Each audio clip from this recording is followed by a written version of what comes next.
ቀመጥ የሚያስወልሽ ቦታ ካለ ቁጭ ብትሉ ይሄ ያስቀምጣል ምንጣፍ ስለሆነ ሁሉ ልቦናችን እንዳይሰረቅ መክፈልቱንም አቆዩት። አሁን እንግዲህ የትምህርት የወንጌል ሰዓት ነው።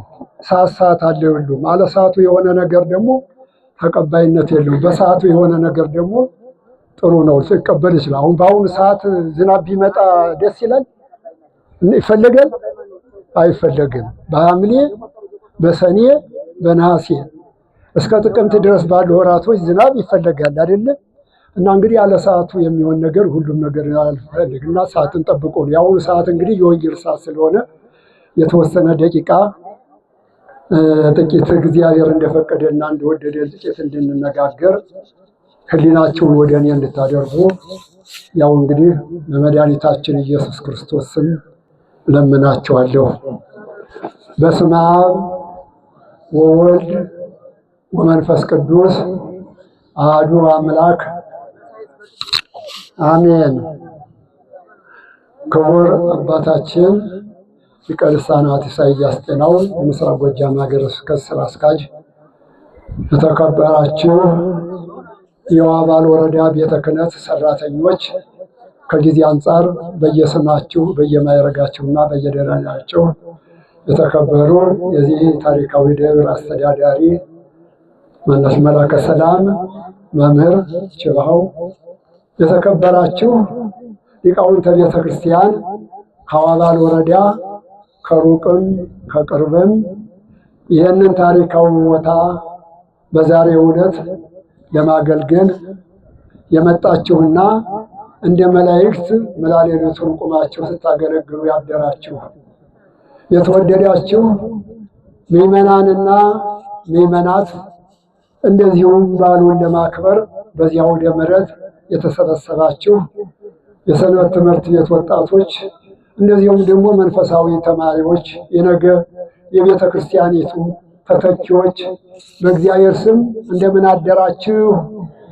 እንደምን አደራችሁ? እንደምን ቆያችሁ? አሜን። እግዚአብሔር አምላካችን ሁላችንንም ከያለንበት ቦታ አነሳስቶ ወደዚህ ታሪካዊ ቦታ እንድንመጣና ይህንን ስብሐተ መላእክት የመሰለ ቃል እግዚአብሔር እንድንሰማ የእግዚአብሔርን ቃል እንድናዳምጥ ለፈቀደልን ለወላዲተ እግዚአብሔር አምላክ በድጋሚ ክብር ምስጋና ይግባው። እንኳን አደረሳችሁ። እንኳን ለዚህ ለሚናፈቀውና እስከሚደርስ ድረስ ለምትቸኩሉለት ለኖላዊ እስራኤል መድኃኒታችን ኢየሱስ በዓል አታውሶ ሁላችንም እንኳን አደረሰን፣ እንኳን አደረሳችሁ።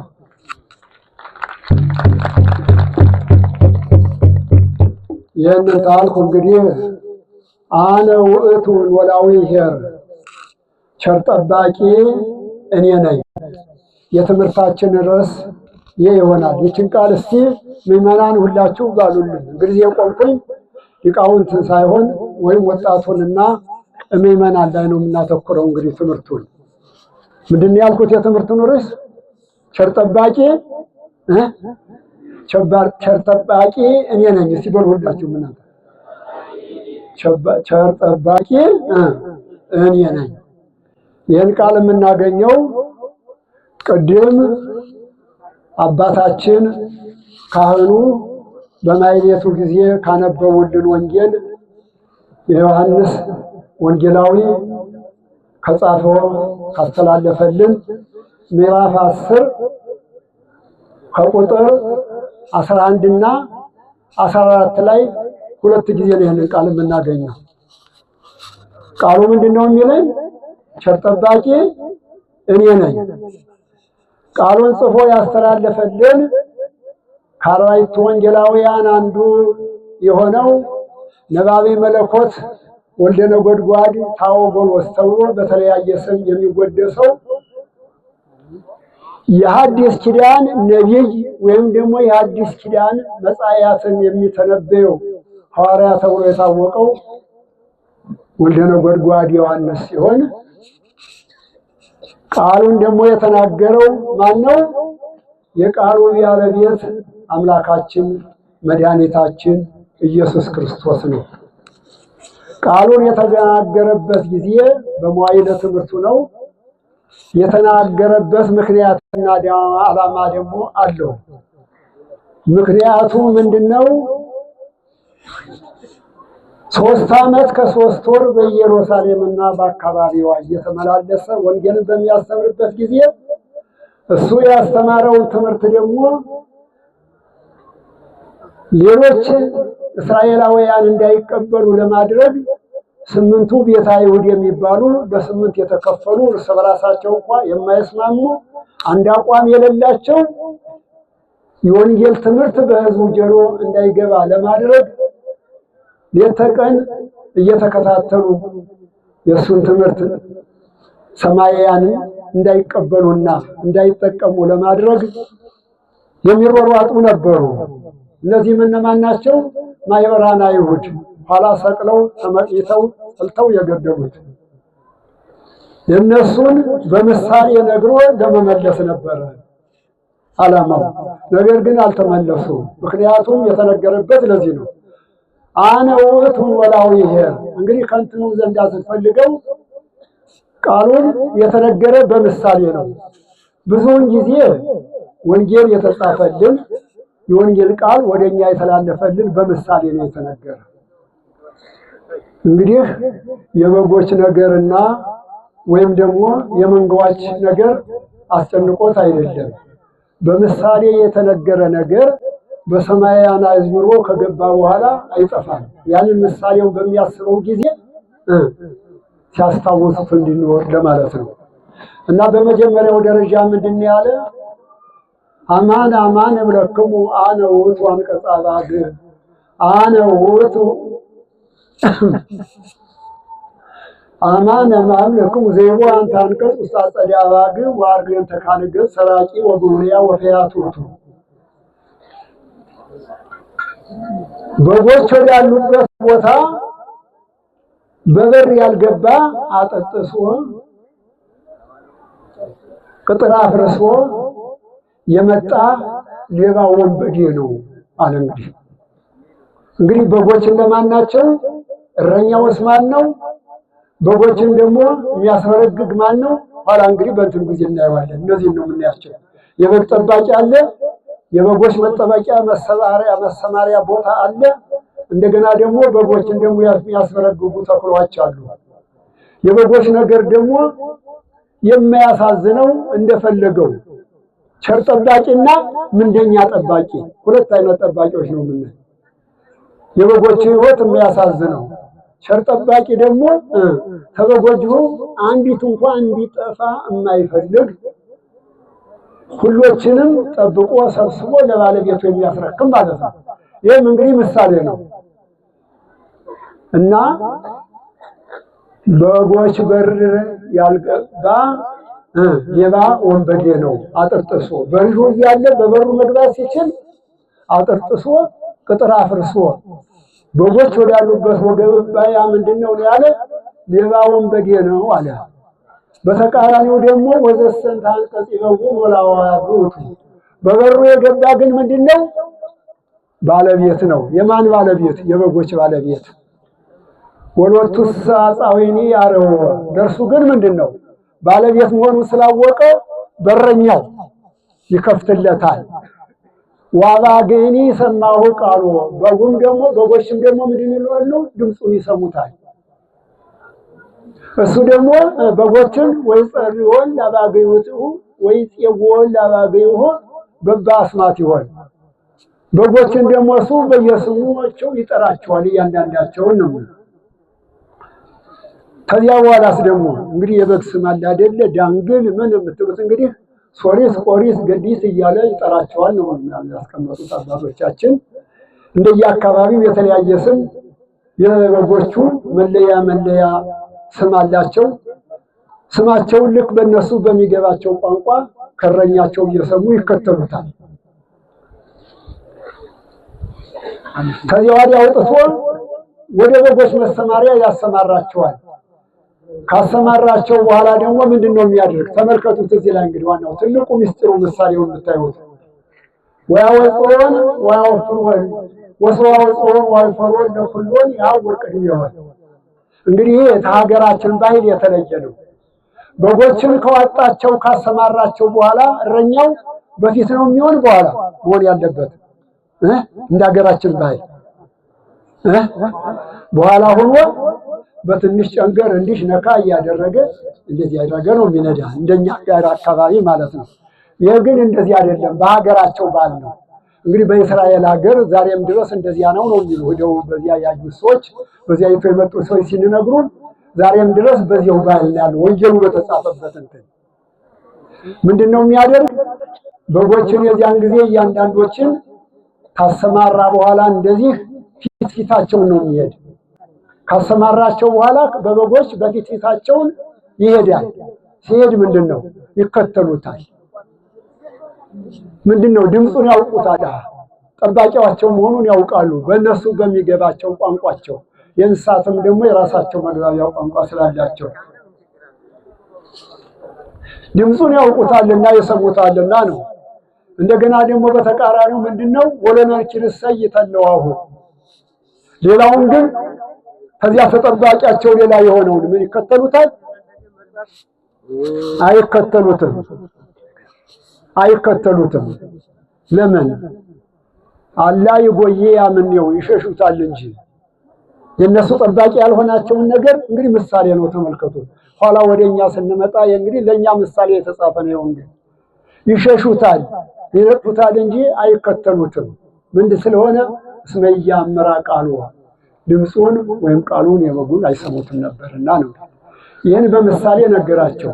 ይህን ምሳሌ ከነገራቸው በኋላ ወይም መንተሰ እያይመሩ ዘይሮዱ የዚያን ጊዜ እንደዚህ ብሎ በምሳሌ ነገራቸውን ነገር የዚያን ጊዜ እነዚያ ክፉዎች አይሁድ ወተጸለለ ልቦሙ በያይምሮ ብሎ ሐዋርያው ጳውሎስ በሮሜ መልእክቱ ተነግሯላቸዋል። ለነሱ ባለማወቅ ልቦናቸው ባለማወቅ ጨለማ በመጋረጃ የተሸፈነ ስለሆነ አይምሯቸው ይህ ምሳሌ ሊገባቸው አልቻለም። አሁን እናንተ እየገባችሁ ነው አይደለም? በግ የተባሉ እነማን ናቸው? ጠባቂውስ ማን ነው? እንደገና ደግሞ በጎችን የሚያስፈረግገው ማን ነው? በጎችን የሚበላስ ማን ነው? የበጎች ሕይወት ደግሞ የሚያሳዝነው ደግሞ ያ ምንደኛ ያዝም ብሎ ግድ የለሽ ደግሞ ጠባቂ ማን ነው? የእነዚህ ሁሉ ምሳሌ ያላቸው ተመልከቱ። ይሄን ነው እንግዲህ ማየት ያለበት። ከዚህ ወዲያ እንደገና ሊተረጉምላቸው ጀመረ። ወይም ዘካየ የሮሙ ጊዜ ኢየሱስ አነ ውእቱ አንቀጸ አባግ የበጎች በር እኔ ነኝ አለ። በቃ ተረጎመለት። ማን? ራሱ የቃል ጌታችን መድኃኒታችን ኢየሱስ ክርስቶስ እውነት እውነት እላችኋለሁ የበጎች ደጅ የተባልኩ እኔ ነኝ። በእኔ በዚህ በደጁ የገባ ያ የበጎች ባለቤት ነው ማለት። ነገር ግን በሩ እያለ በበሩ ያልገባ አጥር ጥሶ አሁን ሌባ ምን ጊዜ ሲሆን በበር ይመጣል አይመጣም አይደለም? ምንድነው የሚያደርግ? አጥር ጥርሶ ቅጥር አፍርሶ እንደገና ደግሞ ግንቡን ምሶ መሬት ምሶ ቆፍሮ አይደለም ቤት የሚዘርፍ ያለፋበትን የሰውን ንብረት የሚያደርግ ያ ሌባ ወንበዴ ነው። ተመልከቱት። ወኩሎም ለመጹ እምቅድሜ ሰረቅቱ ጉባኤያ እሙንቱ ከኔ በኋላ እነዚህ የሚመጡት አለ ወደዚያ ወንጌልን ወደማይሰሙት ሰዎች እየቀሰረ በጣቱ ሲነግራቸው እነዚህ ከኔ በኋላ የሚመጡት ሁሉ ሌባ ወንበዴዎች ናቸው። እውነተኛ የበጎች በር እኔ ነኝ። ወደ እኔም የገባ ደግሞ ይድናል አለ። ከምን? ከፍዳ ይድናል። አዎ ወደ ወንጌል እምነት ይገባል፣ ለማስተማር ይወጣል። ከዚያ በኋላስ ደግሞ ወደ ማስተማሪያው ይሄዳል፣ ያስተምራል። ከተሰማራ በኋላስ ደግሞ ምንድነው? ለእምነቱ መገለጫ የሚሆኑት ነገሮችን ሁሉ ያገኛል እያለ በምሳሌ ነገራቸው። ስለዚህ ይህን ብሎ ከነገራቸው በኋላ አነ ውእቱ ኖላዊ ሄድ በቃ ላይ ቸር ጠባቂ ማን ነው ያለ? እኔ ነኝ። የትምህርታችን ነው ያላችሁ እዚህ ድረስ ቸር ጠባቂ እኔ ነኝ። ማንን የሚጠብቅ? እዚያን ጊዜ የነበሩትን በጎችን ብቻ ነው። እንግዲህ እዚህ ላይ ምሳሌውን ስትመለከቱ ቸር ጠባቂ ጌታችን ነው። አባግ ደግሞ በጎች የተባሉት ደግሞ እነማን ናቸው? ምእመናን በቃ በአጠቃላይ ወንዶችም ሴቶችም ሕፃናቱም ሽማግሌው ሁሉም በየአይነቱ የበጉስ ግልገል ጠቦት እንደገና ደግሞ ትልቅ በግ አለው አይደል በየአይነቱ እና አባግ የተባለው ዛሬ በዚህ አውደ ምሕረት እችን ቅዱስ ቤተክርስቲያን ድምፅ ለመስማት የመጣን እኛ ራሳችን ነን። በዚህ ላይ የምታዩት የዚያን ጊዜ እሱ ደግሞ የበጎች በር ደግሞ እኔ ነኝ ያለ ማነው? የበጎች ጠባቂ መድኃኒታችን ኢየሱስ ክርስቶስ ኖላዊ እስራኤል ነው። ኖላዊ ማለት ነው ጠባቂ ማለት ነው። የማን ጠባቂ? በሰሙተርን የበጎች ጠባቂ ነው። በወርቁ ግን ስንሄድ የፍጥረቱ ሁሉ የፈጠረው ፍጡር ሁሉ ጠባቂ። ተመልከቱት። ቅዱስ ያሬድ እዚህ ላይ እንዲያው ምንድን ያለው? ኖላዊ ዘማልት ሐላዊ ዘሌሊት፣ የቀን እረኛ የሌሊት ቀራተኛ ነው አለ።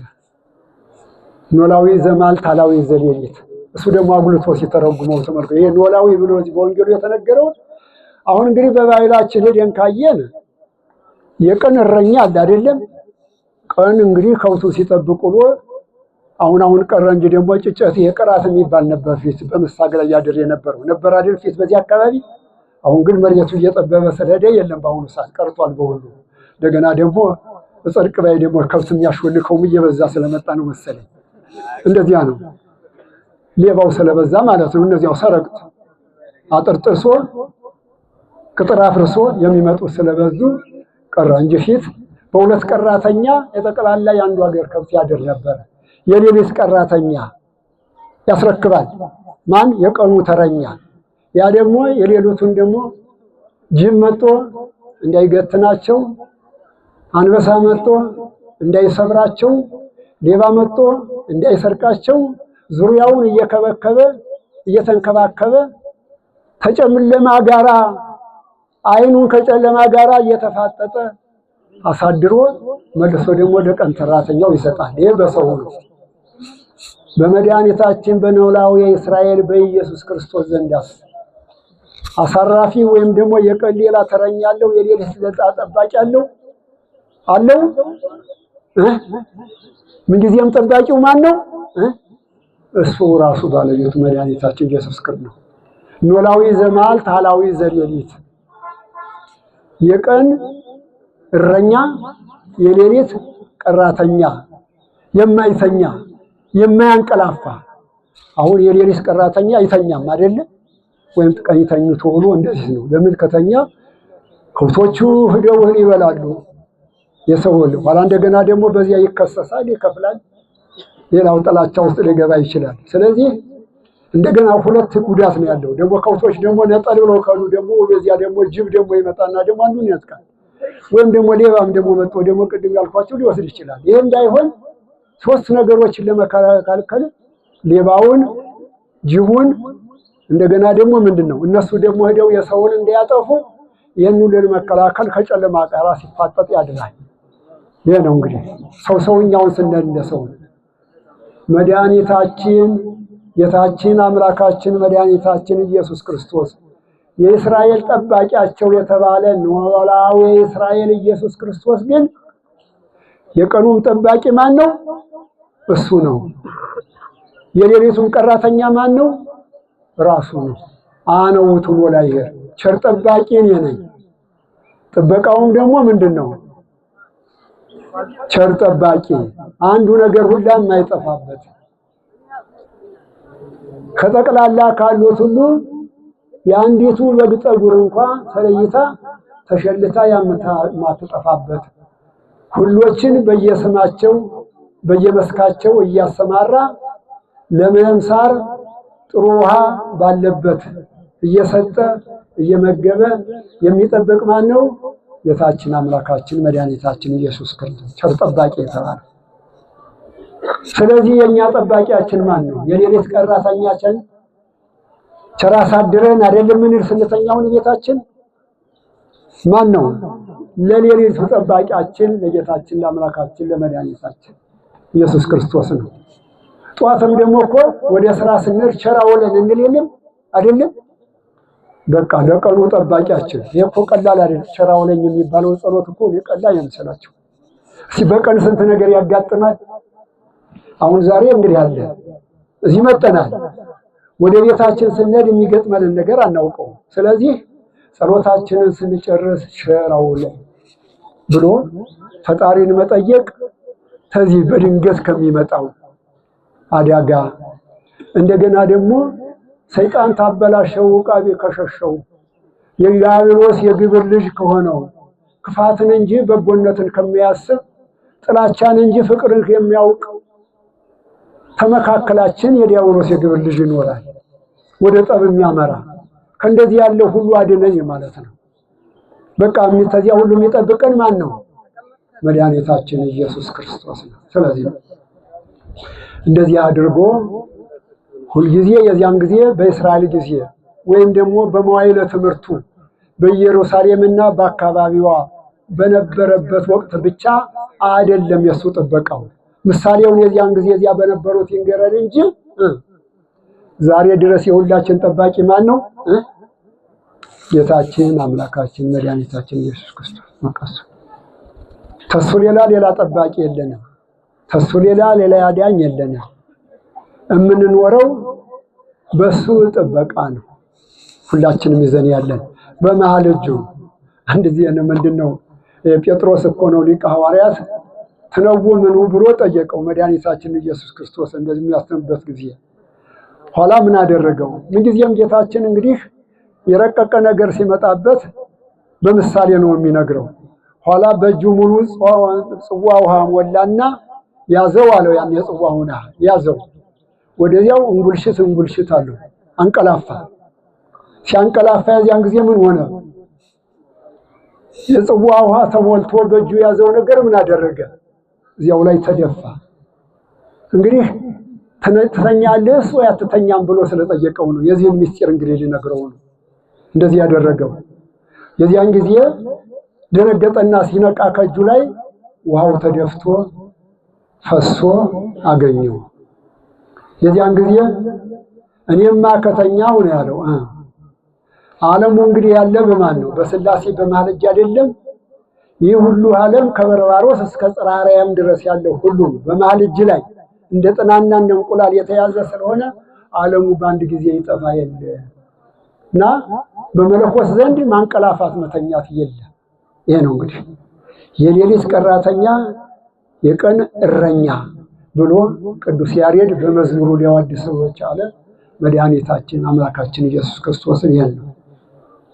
ተመልከቱት እንግዲህ እኛ እየተካካን በፈረቃ ነው የምንጠብቀው ነገር የምንጠብቀው። እሱ ግን ለአንድም ሰዓት ለአንድም ደቂቃ በመሃል እጁ የተያዘች ስለሆነች ይቻለን አያንቀላፋም። ጴጥሮስ አንድ ጊዜ ቢያንቀላፋ አይደል ያሳየው። በእጁ የሰጠውን ጽዋ በአንድ ጊዜ እዚያው ላይ ውሃው ተደፍቶ ጽዋውም ተደፍቶ አገኘ። ይደነግጥ ይህን ምሳሌ ሲነግረው እና እንግዲህ መድኃኒታችን ጠባቂያችን ኢየሱስ ክርስቶስ እሱ። በጎች ደግሞ ተጠባቂዎች ማነው? እኛ ነን ማለት ነው። እንግዲህ በጎችም ደግሞ ለመጠበቅ ምን ያስፈልጋቸዋል ማለት ነው? ቅድም እንደነገርኳችሁ እንደ እስራኤል ባህል የበጉ ጠባቂ ፊት ይሄዳል አይደለም? ሲሄድ በጎች ቤት ነው የሚሄዱ። እሱን ተከትለው አይደለም የሚሄዱ? ይከተሉታል።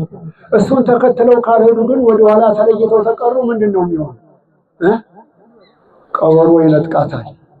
ወደ ጫካም ተሆነ ደግሞ ምንድነው ተኩላ ይመጣና ይወስዳል። ስለዚህ ተዚህ አደጋ እንዳይደርስባቸው ምን መሆን አለባቸው ማለት ነው? እረኛቸው ጠባቂያቸው ፊት ሲሄድ ድምጽ እያሰማቸው እነሱ ደግሞ ድምጹን እየሰሙ ስለሚያውቁት በኋላው እየተከተሉ ልክ ለምለም ሳርና ጥሩ ውሃ እስካለበት ቦታ እስከሚደርስ ድረስ መከተል አለባቸው ማለት ነው። እነዚያ በጎች እዚያም ደግሞ ከደረሰ በኋላ ደዌ በሽታ እንዳይሆናቸው ለምለም ሳር ጥሩ ውሃ ይሰጣቸዋል። ልክ ለምለም ሳር እንደሚመግብ ስጋዋ ደሙን ይመግበናል። ጥሩ ውሃ እንደሚሰጠን ደግሞ ደሙን በዚያው ይሰጠናል። እንደሚጠብቀን ደግሞ ሁልጊዜ እሱ ጠብቆ ያኖረናል በሚመናን። እኛም ደግሞ ለመጠበቅ ደግሞ ምንድነው ማድረግ ያለብን?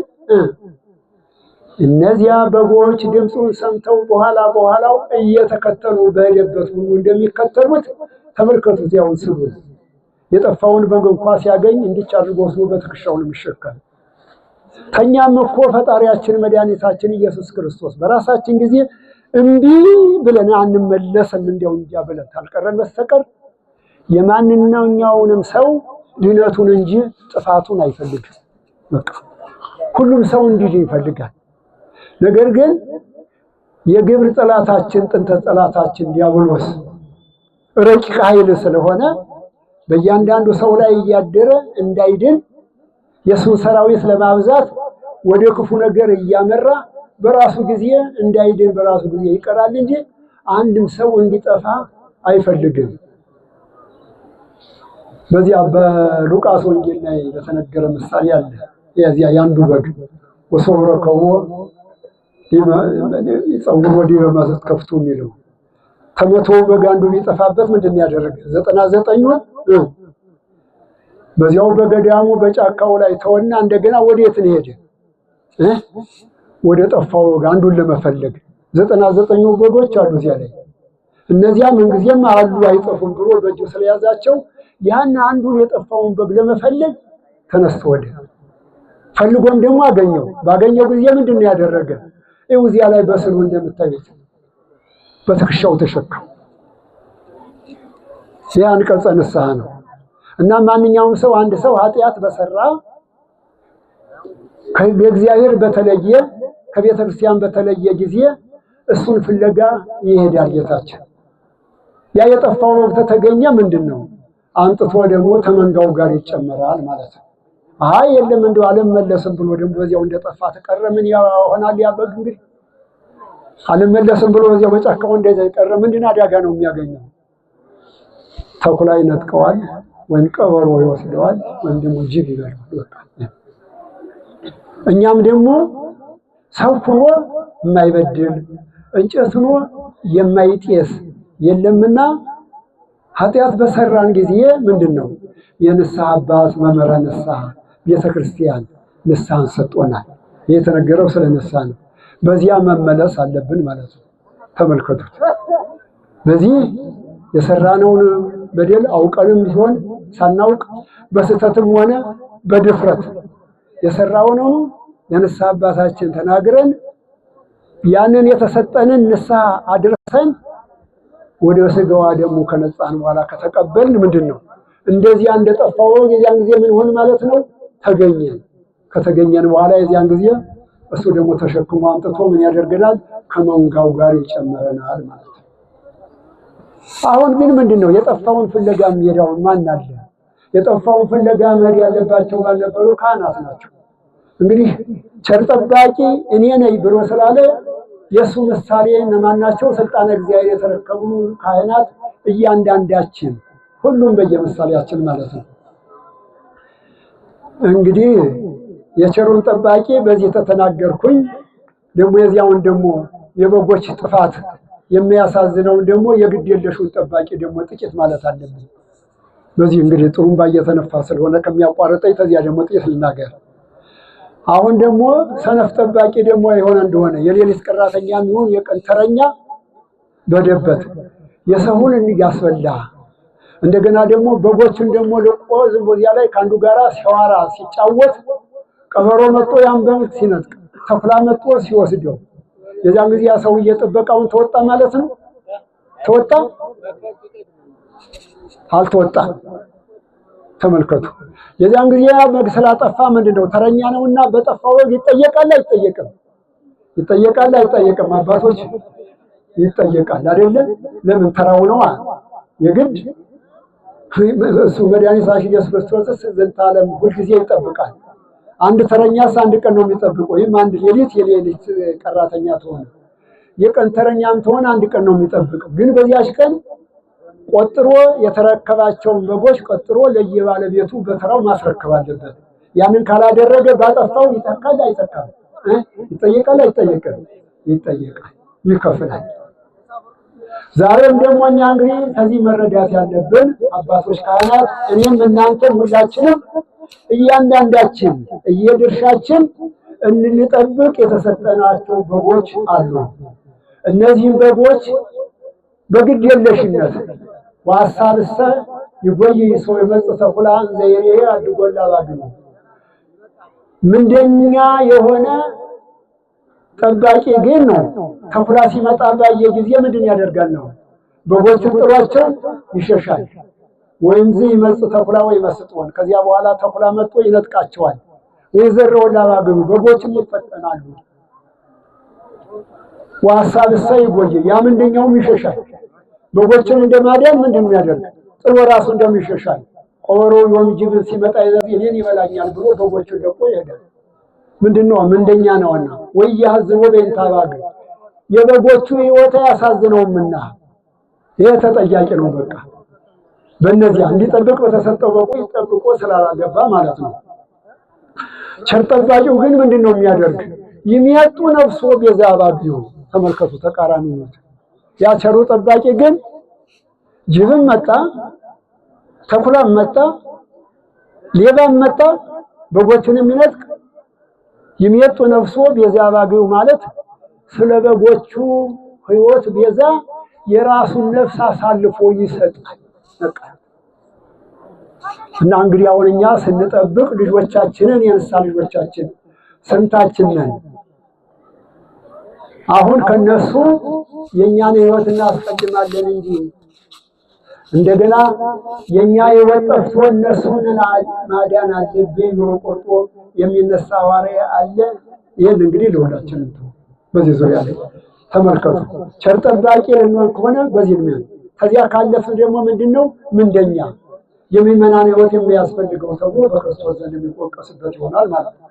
እና ይሄ የተሰጠ የቸር ጠባቂ ኢየሱስ ክርስቶስ ቢሆንም በሱ ምሳሌ የሱን ስልጣን የተቀበሉ እያንዳንዱ ካህናት፣ ቆሞሳት፣ ኤጲስቆጶሳት፣ ጳጳሳት በየደረጃው ሁሉም እያንዳንዱ ድርሻው ምንድነው?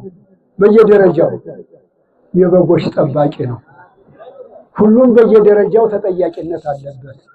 ስለዚህ ነው እንግዲህ አሁን በማቴዎስ ወንጌል ያንቀጽ አባግ ለምሳሌ የአንድ ደብረ አለቃ ሲሾም፣ አንድ ሊቀ ጳጳስ ሲሾሙ ወይም ደግሞ አንድ ኤጲስቆጶስ በሚሰየሙበት ጊዜ ምንድነው የሚያደርጉ? አንቀጽ አባግን ነው አንበው የሚሾሙ ራሳቸው አንበው ይህን ቅድም የተነበበውን ወንጌል ማለት ነው። ለምን ሲባል ይሄ ስራ የኔ ነው፣ ይህንን እሰራለሁ ዛሬ በሰጠኝ ሹመት፣ ይህንን ካልሰራው ግን ተጠያቂነት አለብኝ ብሎ አምኖ ነው የሚቀርብ በዚህ ላይ እና እንግዲህ ደግሞ ለመጠበቅም ደግሞ ምእመናን ለካህናቱ ብቻ አይደለም። ምእመናን ደግሞ እኛ ራሳችን እንድንጠበቅ ምንድነው የእረኛውን ድምፅ መስማት አለብን። በአሁኑ ሰዓት ለመሆኑ እስቲ ቆይ የእረኛውን ድምፅ የሚሰማ አለ?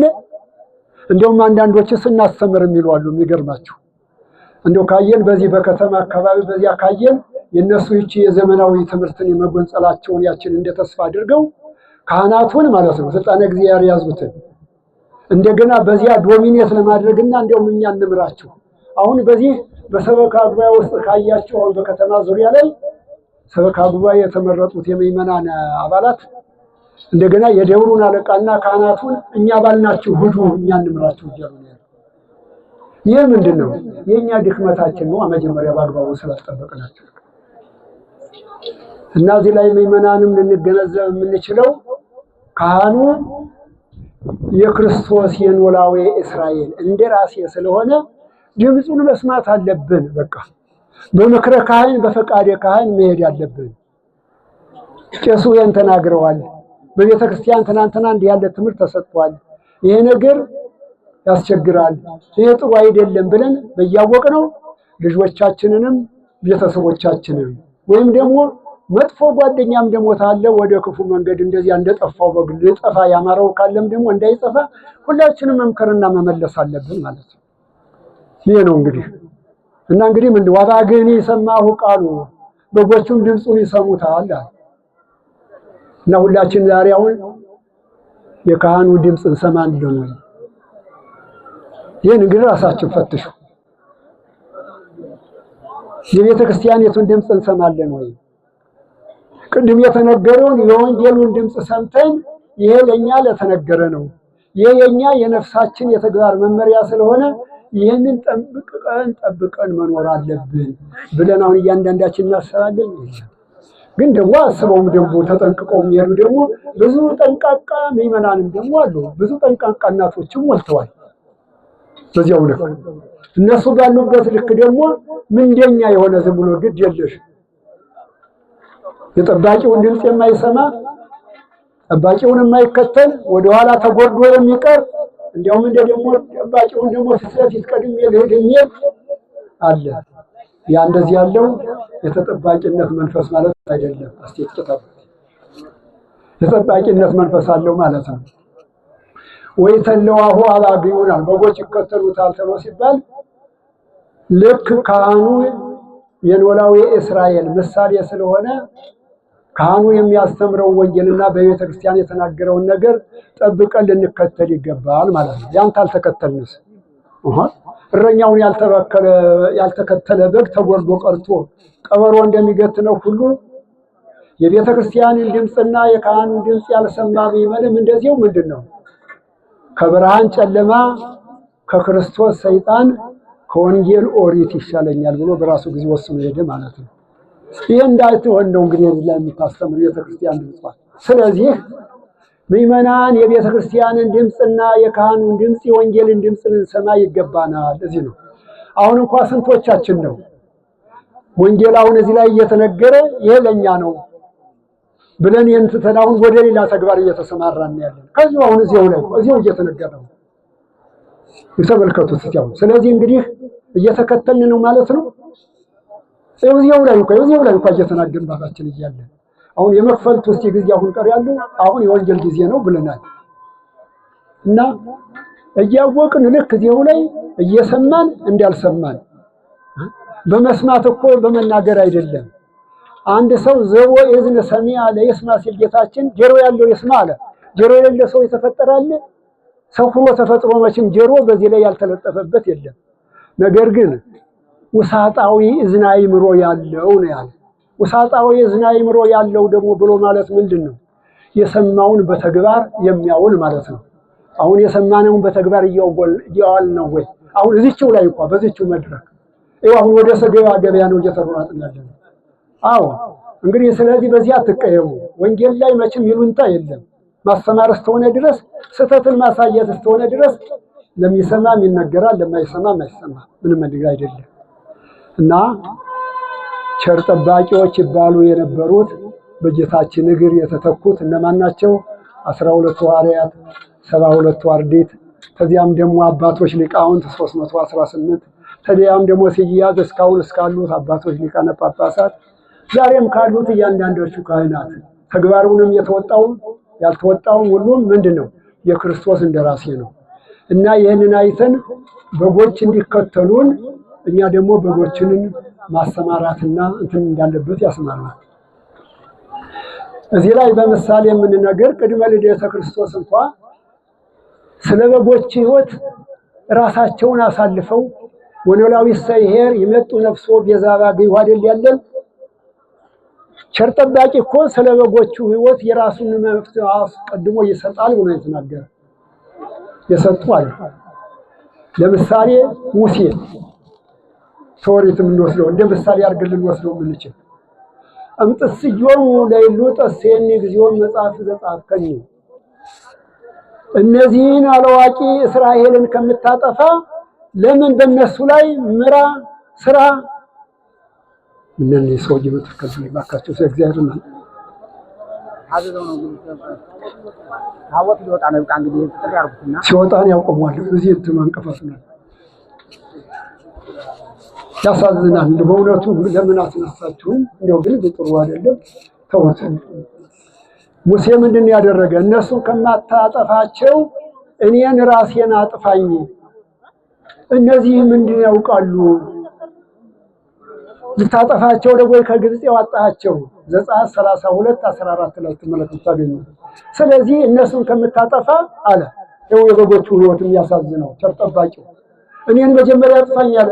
ከመጽሐፈ ሕይወት ከጻፍከኝ ከዚህም ከሹመቴም ሻረኝ፣ እንደ ሕይወቴንም ውሰድ፣ የእነሱን ጥፋት አታሳየኝ አለ። ማን ነው? የአርሸል ጠባቂ ሙሴ። ይህን ስለተናገረ ምን አደረገ? የዚያን ጊዜ እግዚአብሔር ደግሞ በቅጽበት ወዲያው ልመናውን ሰማና እስራኤልን ብዙ ቢበድሉትም ብዙ ቢያጠፉትም ምን አደረገ? ወዲያው ይቅርታ አደረገላቸው። በማን ልመና? በሙሴ ልመና። ተመልከቱት።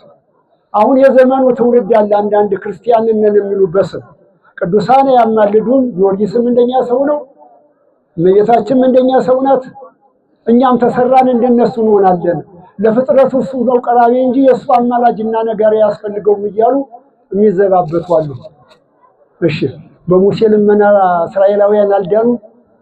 ለጥፋት ተቃርበው የነበሩ እስራኤላውያን በሙሴ ልመና በሙሴ አማላጅነት አልዳኑ? ይሄ ነው እኛ ቅዱሳን ያማልዱናል ብለን የኢትዮጵያ ኦርቶዶክስ ተዋሕዶ ቤተክርስቲያን በቅዱሳን አማላጅነት ስትቀበል እና አብርሃምን መሰረት አድርጋ ተወሪት እነ ሙሴን መሰረት አድርጋ ነው። በቃ በሙሴ ልመና እስራኤል ሊጠፉ የነበሩ ዳኑ። ተመልከቱ ይሄን የቅዱሳን ዛሬውንም ቢሆን በስሙ ጽላት የተጻፈላቸው ቤተክርስቲያን የተተከለላቸው ድርሳን የተጻፈላቸው ገድል የተነበበላቸው ቤተክርስቲያን የታነጸላቸው ቅዱሳን ሰማዕትም ይሁን ጻድቅ ሁሉም እያንዳንዱ በእነሱ ስም ዝክር ስንዘክር ጸሎት ስንጸልይ መስዋዕት ስናሳርግ ምንድን ይሆናል? ያማልዱናል ከፈጣሪያችን ማለት ነው። ይሄን መጽሐፍ ቅዱስን ይዘን ነው። መጽሐፍ ቅዱስ ታወቁ እነሱ ይሄን ማንበብ ነበረባቸው። ይሄን ነው የምናይ። ሌላው ሁለተኛ ደግሞ ዳዊት እንግዲህ የእስራኤልን 40 ዓመት የገዛ ንጉስ ነው። ነገር ግን ምንድነው ያደረገ? እንደዚህው የማይገባ ስራ እግዚአብሔር ያላዘዘውን በህዝቡ ላይ በሰራ ጊዜ 3 ነገሮች መጡበት። አጸበኒ ግብርን ኩልየ ምንድናቸው?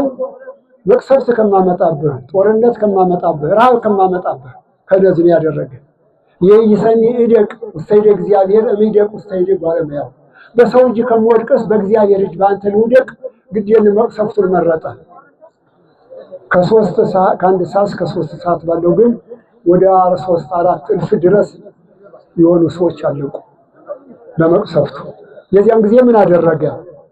ምን ተገብሩ እሉ አባግ እንዛና አልወቁ ኖላው የሆኑ ሀጠ ኧረ ጌታዬ ሆይ እነዚህ በጎች ምን አደረጉ አለ።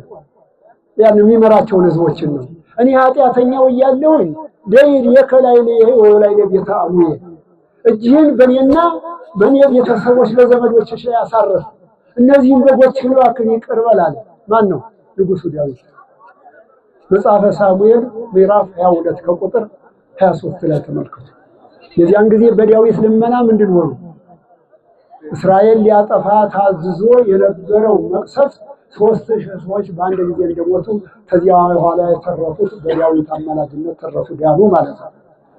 እንደዚህ ያሉ ቸር ጠባቂዎች ስራቸውን ተወጥተዋል አይደለ? አሁንም እኛን አባግን ምዕመናንን እንጠብቃለን ብለን ካል ከኦሪት የምናስታውሳቸው በአብነት የሙሴን ልመና የሙሴን ጠባቂነት እንደገና ደግሞ የዳዊትን ጠባቂነት ልናስታውስ እናንተን ይገባል ማለት ነው። ይሄ ነው። በአዲስ ኪዳን ደግሞ ተመጣን ግን ከሐዋርያት ጀምሬ ቅድም እንደነገርኩላችሁ እያንዳንዱ ቅዱሳን ሁላ እነ ተክለ ሃይማኖት እነ ገብረ መንፈስ ቅዱስ ማንኛውም ሁሉ ዛሬ ጽላት ተቀርጾላቸው የምንካብራቸው አባቶች ሁሉ የኖሩት ለማን ነው? ለራሳቸው ሳይሆን ለሰው ነው የኖሩት። ምን ሲያረጉ? ሲጠብቁ ሲያማልዱ ምዕመናኑን ሲጠብቁ ነው የኖሩት። ተመልከቱት። እና እንደዚህ ያሉ ሰዎች የጥበቃ ስራቸውን ተወጥተዋል ማለት ነው። እኛ ግን ያው እንግዲህ የቻልነውን ያህል ደግሞ በተሰጠን አደራ እያንዳንዳችን ግዴታችንን ለመወጣት ልብ ይስጠን ለሁላችን ማለት ነው። ምዕመናንም ደግሞ እንግዲህ ለመጠበቅና በቤተ ክርስቲያኒቱ መሰማሪያ ተሰማርታችሁ በካህኑ ጠባቂነት ተጠብቃችሁ ወደ ዋናዋ ጎረኖ መንግስተ ሰማያት ያለምንም ጥፋት ለመግባት ከፈለጋችሁ የቤተ ክርስቲያንን ድምጽ የካህኑን ድምጽና የወንጌልን ድምጽ መስማት አለባችሁ። ድምፁን ይሰማሉ አይደል የተባለ? የዚህን ድምፅ ተሰማችሁ ሰምታችሁ ከተከተላችሁ ምንድን ሆነ? በቃ የቸር ጠባቂው በጎች ናቸው ማለት ነው። የበጎች ምሳሌ ሆነ ማለት ነው። ከዚያ ከወጣን ግን ምን ሆነ? የሚጠብቀን ከዚያ ከወጣን ግን ምንድን ሆነ ማለት ነው? ያው የሚጠብቀን ተኩላው፣ ቀበሮ፣ ጅቡ ነው። የተኩላው የቀበሮው ጅቡ ምሳሌ ማን ነው? ዲያብሎስና የሱ የግብር መሰሉ አጋንንቶች ናቸው። አሁን በዚህ ቦታ ላይ እየተፈታተነን ያለው ማለት ነው። ምን ለማድረግ ብሎ እሱም ረቂቅ ኃይል ስለሆነ የሱን ሰራዊት ሊያበዛ ነው የሚፈልግ። ቸሩ ጠባቂ ደግሞ ኢየሱስ ክርስቶስ ደግሞ ሁሉ እንዲድንለትና ሁሉ ወደ መንግስተ ሰማያት እንዲገባ ነው የሚፈልግ። ተመልከቱ፣ እነዚህ ሁለት ተቃራኒ ነገሮች አሉ። እነዚህን ግን ጠብቆ ለመዳንና ወደ ተዳነበት ቦታ ለመሄድ ከምዕመናን ድምፅ መስፋት ያስፈልጋል። ከእረኛው ደግሞ ቸር ጠባቂ መሆን ያስፈልጋል ማለት ነው። ስለዚህ አነ ውእቱ ኖላዊ ኄር፣ ቸር ጠባቂ እኔ ነኝ ብሎ ቸሩ ጠባቂያችን መድኃኒታችን ኢየሱስ ክርስቶስ ስላስተማረን ከእያንዳንዱ ካህን ሁሉም ቸር ጠባቂ የቸሩ ጠባቂ ምሳሌ ስለሆነ ስህተት እንኳ ብንሰራ የሰራነውን ስህተት ተናግረን በንስሐ ተናዘን ለስጋዋ ደሙ በቀተን ከተኩላው ከዝንጀሮ ከጅቡ አምልጠን ወደ ዋናው ጎረኗችን ወደ መንግስተ ሰማያት ለመግባት የእያንዳንዳችንን እንዲያበቃን አጥብቀን ልንሰራና ልንጸልይ ይገባል ማለት ነው። ይህ ነው እንግዲህ ይህንን ታደረግን እንግዲህ ቤተክርስቲያን ስንመጣ ዋናው ነገር መደረግ ያለበት ስጋዋ ደሙን ለመቀበል ወንጌልን ለመስማት ቃል እግዚአብሔርን ለማገልገልና ሲገለገል ደግሞ የእግዚአብሔርን ቃል ለመስማት ነው። መንፈሳዊ ነገሮች አውደ ምሕረቱ ተገባን ወደዚህ ማንኛውንም ህሊናችንን ማሳሰብ ያለ የቤቱን የዚያን የመዘዙን ሳይሆን የመንፈሳዊውን ነገር ነው። መቅደም እሱ መንግስቱ ወጽድቆ ለክርስቶስ ነው። አስቀድማችሁ ጽድቁንና መንግስቱን ፈልጉ ነው ያለው። ሌላው ነገር ግን ያ ተራ ነገር ነው። ስለ መንግስቱና ስለ ጽድቁ ብቻ ታሰብ ግን ያ ሌላው ተራ ነገር በዚህ ይካተታል ማለት ነው። እና ወደዚህ ቤተክርስቲያን በመጣንበት ጊዜ በጎ ነገር አሳስቦ ጽድቁንና መንግስቱን ሰምተን የቤተክርስቲያንን ድምፅ ሰምተን እንድንድን የልዑል እግዚአብሔር ፈቃዱ ይሁንልን፣ ልቡና ይስጠን። ወስብሐት ለእግዚአብሔር። አነሳስቶ ላስጀመረን አስጀምሮ ላስፈጸመን ለልዑል እግዚአብሔር ክብር ምስጋና ይግባልን። የዛሬ ዓመት ደግሞ ከምንፈራው ነገር ሁሉ ሰውሮ በቸራ ድርሶ በዚህ ቦታ ላይ ተገናኝተን ቃሉን እንድንሰማ የዛሬ ዓመት ስንል እስከ ዛሬ ዓመት እንግዲህ ሌላ ወንጌል አትስሙ ማለት አይደለም። የዛሬ የአንዷን ቀን የዕለቷን ብቻ ለማለት ነው የምንገናኝበት እንጂ ቤተክርስቲያን በየቀኑ በየሰዓቱ በየዕለቱ ጊዜም ቢሆን ድምጿን ታሰማለች። ድምፁ የሰማም ደግሞ 30 60 100 አፍርሶ ፍሬ ያፈራል። ያላፈራም ደግሞ ያልሰማም ደግሞ እንግዲህ ሊሆን ይችላል እና ስለዚህ የእመቤታችን አማላጅነት የጌታችን የመድኃኒታችን የኢየሱስ ክርስቶስ ረድኤት በረከት ከሁላችን ጋር ለዘላለሙ ይሁን።